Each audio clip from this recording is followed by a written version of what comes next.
पिछले वीडियो में हमने भगवान गौतम बुद्ध के पूर्वजों के बारे में जाना।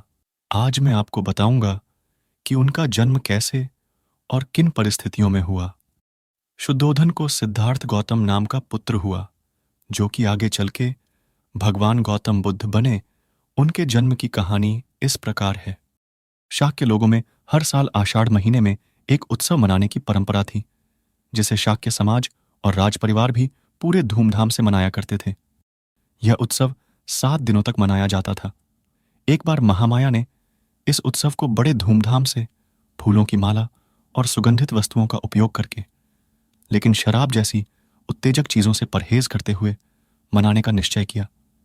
उत्सव के 7वें दिन वह सुबह जल्दी उठी, सुगंधित पानी से स्नान किया, दान के लिए 4 लाख स्वर्ण मुद्राएं बांटी, कीमती आभूषण पहनकर सज धज कर मनपसंद भोजन किया और व्रत का पालन करते हुए एक कलात्मक रूप से सजे हुए शयन कक्ष में सोने चली गई। उसी रात शुद्धोधन और महामाया का एकांत समय हुआ और महामाया गर्भवती हो गई। सोते समय उन्हें एक सपना आया। सपने में उन्होंने देखा कि 4 देवता उन्हें सोते हुए बिस्तर सहित उठाकर हिमालय की चोटी पर ले गए और एक विशाल शाल वृक्ष के नीचे रख दिया। इसके बाद 4 देवताओं की पत्नियां उनके पास आईं और उन्हें मानसरोवर ले गईं। वहां उन्होंने महामाया को स्नान कराया, सजाया और सुगंधित द्रव्य व फूलों से अलंकृत किया, ताकि वह किसी दिव्य शक्ति का स्वागत कर सकें। तभी एक बोधिसत्व, जिनका नाम सुमेध था, उनके सामने प्रकट हुए और पूछा, मैं अपने अंतिम जन्म के लिए धरती पर आना चाहता हूं। क्या आप मेरी मां बनने के लिए तैयार हैं? महामाया ने खुशी खुशी हामी भर दी। उसी क्षण उनकी नींद खुल गई। अगली सुबह महामाया ने अपना सपना शुद्धोधन को बताया। सपना समझ में न आने के कारण शुद्धोधन ने प्रसिद्ध स्वप्न विशेषज्ञ 8 ब्राह्मणों को बुलाया। उनके नाम थे राम, ध्वज, लक्षण, मंती, कौंडन्य, सुयाम, भोज और सुदत्त। शुद्धोधन ने उनका स्वागत करते हुए फूल बिछवाए और उनके लिए विशेष आसन लगाए। उन्हें घी, शहद और चीनी से युक्त स्वादिष्ट भोजन परोसा गया और वस्त्र, गायें आदि उपहार दिए गए। जब ब्राह्मण भोजन करके संतुष्ट हो गए तो शुद्धोधन ने महामाया का सपना सुनाया और इसका अर्थ पूछते हुए कहा, कृपया मुझे इस सपने का मतलब बताएं। ब्राह्मणों ने कहा, राजन, चिंता मत करो।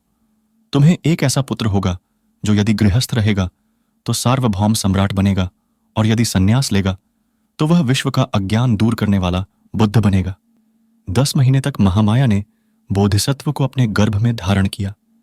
जब प्रसव का समय निकट आया तो उन्होंने अपने मायके देवदह जाने की इच्छा व्यक्त की।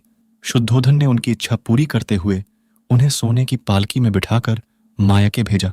देवदह जाते समय पालकी को लुम्बिनी वन से होकर गुजरना पड़ा। यह वन बहुत ही सुंदर और मनोरम था। वहां पेड़ों पर फूल और फल लदे हुए थे। रंग बिरंगी तितलियां और पक्षी मधुर स्वर में गा रहे थे। इस सुंदर दृश्य को देखकर महामाया ने वहां कुछ समय रुकने की इच्छा व्यक्त की। उन्होंने पालकी रुकवाई और शाल वृक्ष के पास गईं। एक शाल वृक्ष की डाल उनकी ओर झुकी, जिसे उन्होंने अपने हाथ से पकड़ लिया। उसी समय उन्हें प्रसव पीड़ा हुई और उन्होंने खड़े खड़े ही एक बालक को जन्म दिया। यह घटना 563 ईसा पूर्व वैशाख पूर्णिमा के दिन हुई। शुद्धोधन और महामाया के विवाह के कई वर्षों बाद यह संतान उत्पन्न हुई, जिससे शाक्य वंश में खुशी का माहौल था।